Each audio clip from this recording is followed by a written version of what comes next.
and welcome to another Artifact Sportscast with me, your host, Ollie Woodbridge.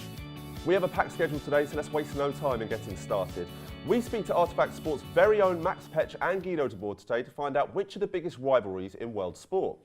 It's also Valentine's Day, of course, so we had Ryan Davies go down to Central St Martin's to see who people adore in sports.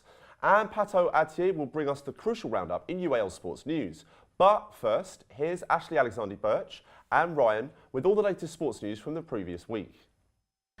Hello, this is Ashley Alexander-Birch. And Ryan Davies from Artifact Sport to give you all the latest headlines from the world of sport. It was a big weekend in Premier League football. Chelsea have opened up a 6-point gap at the top of the league after beating Aston Villa 2-1 at Villa Park. Meanwhile, Manchester City dropped points as they drew 1-1 against Hull. In the midweek games, Liverpool striker Mario Balotelli scored his first league goal for the club as they beat Tottenham 3-2 at Anfield. Arsenal also kept up their chase for the Champions League football next year with a 2-1 win over Leicester. The Premier League have signed a deal worth £5.1 billion with Sky and BT Sport to televise the competition starting next year. Sky will show 128 live Premier League games a year, while BT Sport have 48. The deal runs until 2019. Ireland sit at the top of the Six Nations standings as they cruise past Italy 26-3 in Rome. England won 21-16 in a closely contested game against Wales at the Millennium Stadium, while France saw off Scotland 15-8 in their first game of the competition. 19 times jump jockey champion AP McCoy has decided to retire at the age of 40. McCoy was the first jump jockey to win the BBC Sports Personality of the Year award and has rode over 4,000 winners in his illustrious career. And Olympic skeleton champion Lizzie Arnold has won gold at the European Championships in Austria. The 26-year-old will compete in the World Championships in Germany early next month. For more news, reviews and articles, head over to artifactmagazine.com/sport. Right, now, whether through some sort of divine intervention or just an incredible coincidence, bitter rivalries played out all over Europe last weekend. From England and Wales in the rugby to Liverpool and Everton in the Merseyside derby, to name but a few. It got us thinking at Sportscast HQ, which bitter sporting rivalry is the most important? Now, with me is Guido de Boer and Max Petch to provide their expert analysis on the subject. Now, Guido, welcome to the Artifact Sportscast couch. I'm going to let you go first. What's your take on the biggest sporting rivalries in the world? Well, on an international level, one would certainly think straight away of Brazil-Argentina, but I beg to differ. I think it's Holland-Germany for a number of reasons. I'm Dutch, so I might be a bit biased in that sense, but from a Dutch perspective, I think the Holland-Germany derby the rivalry is the biggest one. Reason number one is that they invaded us in the Second World War, then they beat us in the World Cup final. They basically robbed us of that final, is how you could see it.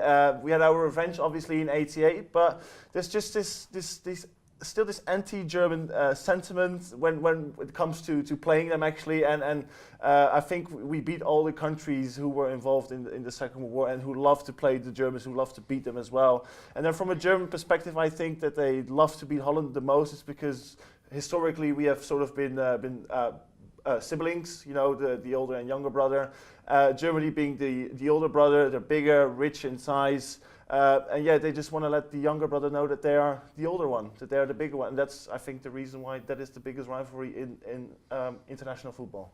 Well, that's an incredibly compelling case there, Guido. Thank you very much. From the international side of things.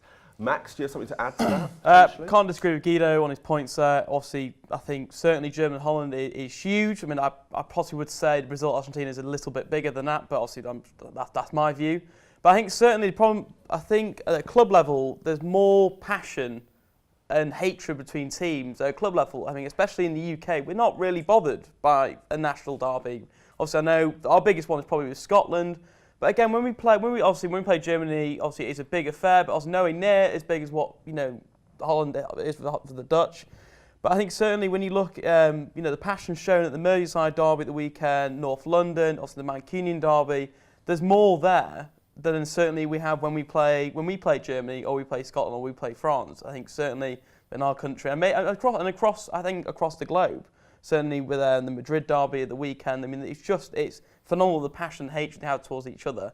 But coming back to our shores, I think the biggest derby we have is the Old Firm derby by no shadow of a doubt, because what the club stand for, they played 400 games against each other, it's just huge. And obviously being a very strong Manchester City fan, I think the Old Firm derby makes the Mancunian derby looked like a primary school kickabout. Are you agreeing with that, Guido? Well, I mean, I'll give you the old firm, because there's some religion in there as well, where it can be back related to, but none of the domestic rivalries can beat Holland-Germany, just because of the fact that it originated in the war, and yeah, just no way that I think a domestic rivalry can beat that. No. But for example, jump in there. But I think if you look at the Super Classico derby in Argentina, I think if you watch the game and see the fans here, I think that will show you how big a club rivalry can be, and I think that in a way overshadows not only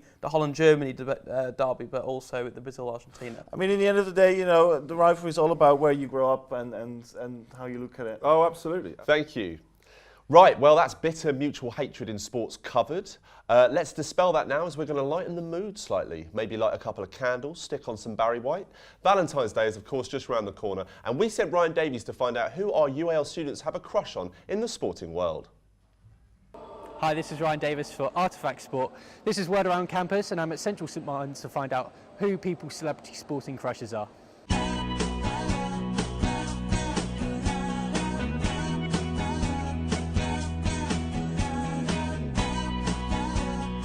Who's your biggest sporting crush? Would have to be Jessica Ennis. Why? She's just that amazing woman. She's got everything. Previously, before he retired, Thierry Henry, but now probably Andy Murray. Why Andy? Because he's got that whole broody kind of sulky thing going on, but he's pretty softy, I think. The Scottish accent do anything for you? I'm an 8th Scottish, so definitely, yeah. I don't really find athletes attractive. Why not?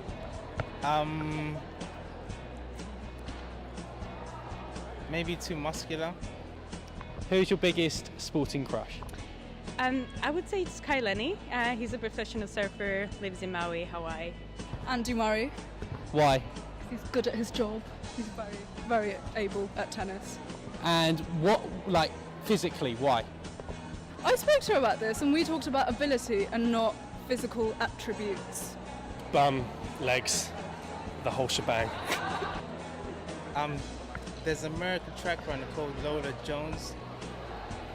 It's probably a kayaker called Adam Van Coverdon, who won gold at the 2004 Olympics. Why?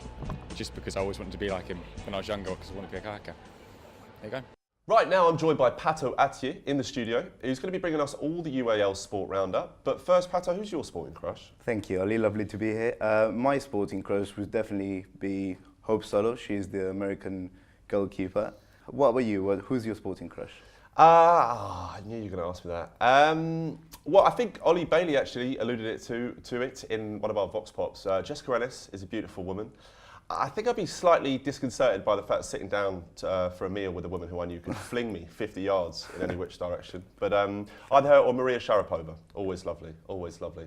But anyway, let's crack on. UAL Sport, how did we do? How did the week go? We had a very, very, very good week. The men's rugby team won and went top of the league. They won 33-7 against Portsmouth Forts. The men's football actually had a very good week, with the Furs winning 2-1 against Anglia-Ruskin 6th and putting themselves 2 points behind City, the league leaders, and they're in pole position to win the league. The Seconds had a very good game, but dropped 2 points by drawing 2-2 after leading by most of the match. In hockey, unfortunately, the women's first lost 3-1 against Roehampton University. And in netball, the girls kept dominating the league by winning 33-25 against Canterbury Christ University. So if I've heard you correctly, we've got 3 teams going for the league, either in pole position or it's there or thereabouts. Is this what you're telling me?